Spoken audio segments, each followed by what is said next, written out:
I guess thinking about our first 4 years at LinkedIn, were there any lessons that really stuck out to you or moments that stuck out to you that you kind of still think about and think through today? Yeah. I think there's one that comes immediately to mind, and I don't think it would be a Cherie and Emily conversation if we didn't talk about emotions at work and crying at work, whether it's in front of other people or in the bathroom. I feel like, and this is funny kind of juxtaposing this conversation with the one we just had about how much we loved LinkedIn. Oh my God. And I think both of them, like they're not mutually exclusive. Like you can have hard times at work, but still love what you do and love the people. Yeah. And you can have hard times. That doesn't mean everything was perfect all the time. Maybe the way to frame it is just like I think looking back on it, we grew up at LinkedIn. We were very supported by our managers, our teams, our friends, our colleagues.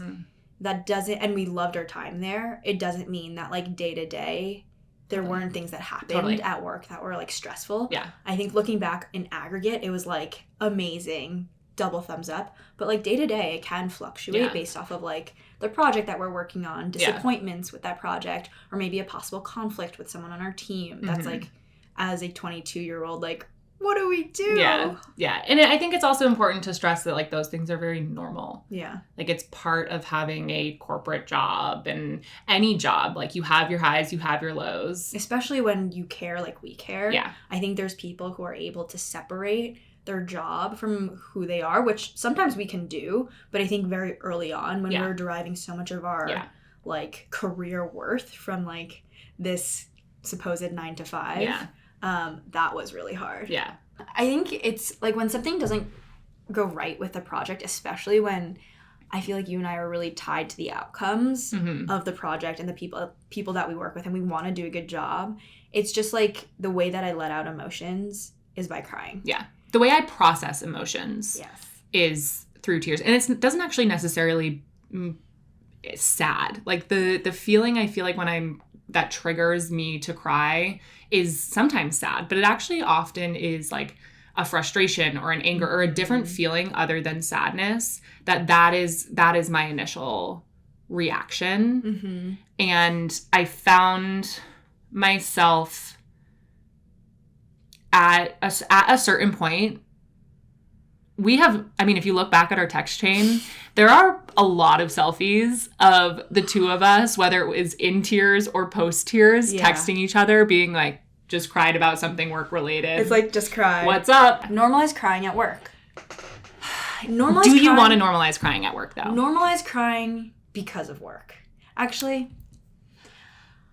See, this is where I'm conflicted. Okay. And this is where I'm split. Yeah. Because I want to be able to say, yeah, you shouldn't be perceived as weak. You shouldn't be perceived in a different way if you are crying at work or about something work related. But there's also the reality of, hey, that is what the perception might be. And so how do you actually square the end goal of, hey, this is just another emotion and this is just how somebody processes their emotion, and that might be different than how somebody else processes their emotion, with the reality of, hey, yeah, you might be perceived as weak. You might be less likely to get a promotion. And there's a lot of gendered kind of component to this as well. Well, how do you square those? I think, like, foundationally, like, this is the statement that I want to put out. It is okay to cry about work. It is okay that you feel so passionately about something that it evokes some, like, physical emotion that can be tears. Now, how you handle that and are you in a safe space to handle that, I think is a separate issue. Like, if you need to cry and you need to do it in a private space, this is, like, your permission. Like, you are allowed to cry about work and at work. Like, full stop, period. Yeah. Like, if that's how you process emotions, like, a lot of, I think, the gendered aspect is, like, what we hear is that men, like, raise their voices or they yell. Like, that's one way they can let out their emotions. If, I think, making this a gendered thing, if women are not able to let out their emotions or frustrations because of work, it all gets bottled in and it needs some sort of outlet. Yeah. And if the outlet is tears, that's okay. Yeah. Now, should you do it in front of your boss or should you do it in private? I think that's... Sometimes you can't stop it. If you can stop it, what should you do? I feel like... should you stop it? Yeah. So here, I feel like here are like some things that I have learned over time to help kind of process my emotions, whether it's in the moment of I know it's going to happen, here's what I do, versus kind of what I do after. I feel like the first is trying to reframe it as a positive. I mean, you mentioned this, like it is kind of two sides of the same coin. On the positive side, you care so much about in my case, when this has always happened, it's been like a people thing. Like my team is going to suffer, and I feel suffer might not be the right word, but my team is going to have a hard time, take a hit, and I feel responsible for that. And that is when I have found myself crying about work-related things the most frequently. And to me, it's been really helpful to reframe that as you care so much about these people that you are having an emotional reaction to it. Yeah. That allows you to make better decisions. That allows you to be a better person because you can empathize with the people that you work with. Yeah. Is that a reframing that you like tell yourself in the moment? Yeah. Or do you tell it out loud to the person that you're about to cry in front of? I think there is a space for telling somebody that you are about to cry in front of. And I have done this because I've done, and not that I've cried, too many times. I have cried at work. I think we've cried I think you and I, in a safe space, have cried at work many, many times. We've been here for 4 years. Probably more than average. Probably more than average. Oh, wait. Oh, my God. Remember the cry sheet? We had the cry spreadsheet. Oh, that we can talk about. And that actually was helpful for me. Let's put a pin in that for when we talk about what to do after. Yeah. Because that, I think, is really helpful for me and a tactic that I use that I found helpful. Yes. In the moment, in talking with other people, I think I have always paused and said, I think that's an in the moment thing, pause to say, okay, I'm reframing this as a positive. Like, this is not necessarily a negative. Don't be down on yourself about this. Then tell the other person. I think acknowledging it is super helpful because if you go without acknowledging it, you're going to try and suppress it. In my case, it's going to get worse. Yeah. And so acknowledging it and saying, name it. I feel really invested in this project and I might be emotional about it. I would like for us to ignore it. Because I also don't want it to diminish. Like, I still have things to say. Whoa. And if I'm standing up for myself or if I'm doing whatever, like, I don't want my words to be diminished by the fact that maybe my voice is shaky. And so I think acknowledging it for me has been really helpful and has given me more of the strength to feel like I can say what I'm about to say or kind of get over that in the moment emotion kind of wave that's coming. I think acknowledging it is really helpful. Yeah. And I think telling the other person this is not a bad thing. It means that I care and it means that this topic that we're talking about is really important. And then I think after, to your point, is figuring out, okay, what is the root of what is making me cry? Here's the situation. Why did that cause me to cry? It was a spreadsheet that I made because I noticed myself crying a lot about work situations, whether at work or not at work, but the impetus for the tears were work related. Yeah. And I started making this spreadsheet about like, okay, I had so many different qualifications or categories, I guess, of is it a happy cry or a sad cry? What am I crying about? Is it work related? Is it family related? Is it relationship related? And I wish I had it. I would pull it up to kind of figure out. So, and then I made just a spreadsheet of every time I cried, I would input into this form and a bunch of graphs would pop out. I love the graphs. Over the years, or over the days, I guess I only did this for, a couple months. I think probably half a year. Yeah. Maybe 6 months I did it for, kind of pretty regularly. And some people don't even cry over 6 months. Meanwhile, I have a full spreadsheet of everything that has caused me to cry in the past 6 months. I love it. And that really was helpful for me as like a data person to understand, okay, here are the things that are making me cry. Why are they making me cry? Understand, okay, I actually cry about happy things very frequently. And that I shouldn't feel ashamed by. Not that you should feel ashamed by the sad things also, but making it feel more normalized for me and understanding the like data and the roots behind it. I love that. It's like so extra.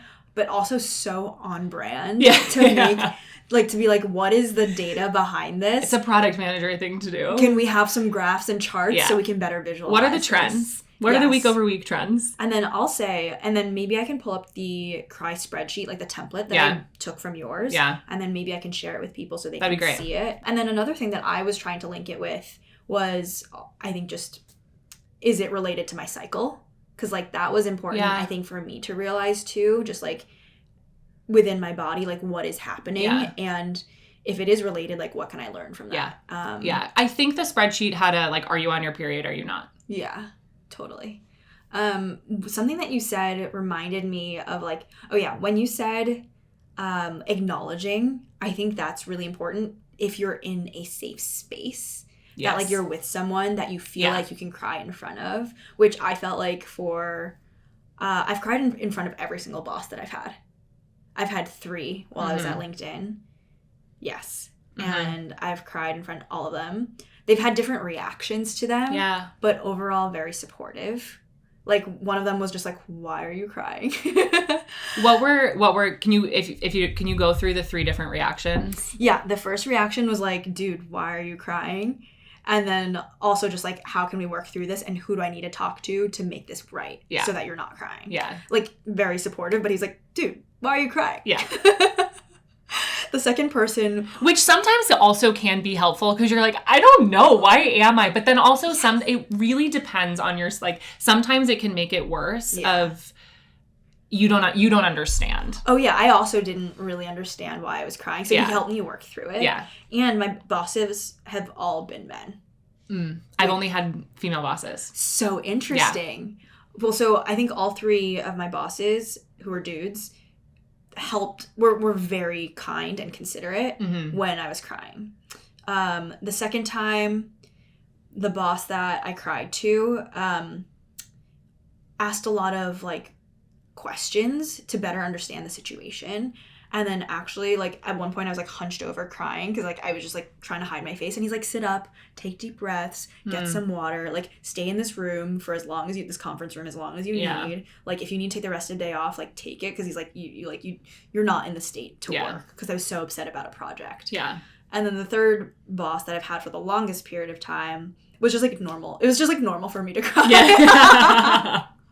He knew you by then. It was par for the course. I think he was my boss for, like, 3 years or something. So it was just something he knew about me, and it would just happen in a meeting, and either I can acknowledge it or ignore it. It would just be the same because he knew, like, that's kind of how I operated when I was frustrated because I was so into what I was doing. Yeah. And I had a manager who was absolutely incredible.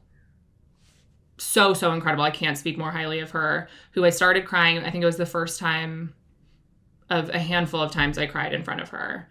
And she said, I'm going to sit right here. If you want to sit there and get it out, please feel free to. If you want to leave the room, go to the bathroom. I'm just going to sit right here until you are ready to continue this conversation, whether that's now or in the future. You direct it. You tell me what you want to do. I like that. And I felt really comfortable and safe with her. And so I just paused. I didn't leave the room. I actually think maybe this is over Zoom. So I paused. I kept the video on. And then I kind of just felt silly. Like, it gave me the time to be like, this just feels... Why am I doing this? And I was able to kind of then get out of it and have the conversation. But only because she made me feel so comfortable and safe to express what I needed to express. That's the type of manager I want to be. Yeah. You know, when I manage people, it's like, how do I help the people on my team be the best version of themselves, especially during a time which could be one of their lowest times in a work situation. Yeah. I love that. I think we're talking about situations where it's very safe to cry at work. I think there are situations that we should acknowledge that are not safe to cry. Yeah. Like, you're around a coworker or a colleague or even a boss that, like, this will not go over well. Or, like, I think the reality is sometimes in these situations, especially if you're in front of a group, like, you really don't want to lose your power or your leadership. Yeah. And if you, like, end up showing your emotions in that way, like, especially in tech, I think when you know, at startups, there is the gender gap there of like who works at the company and how you will be viewed.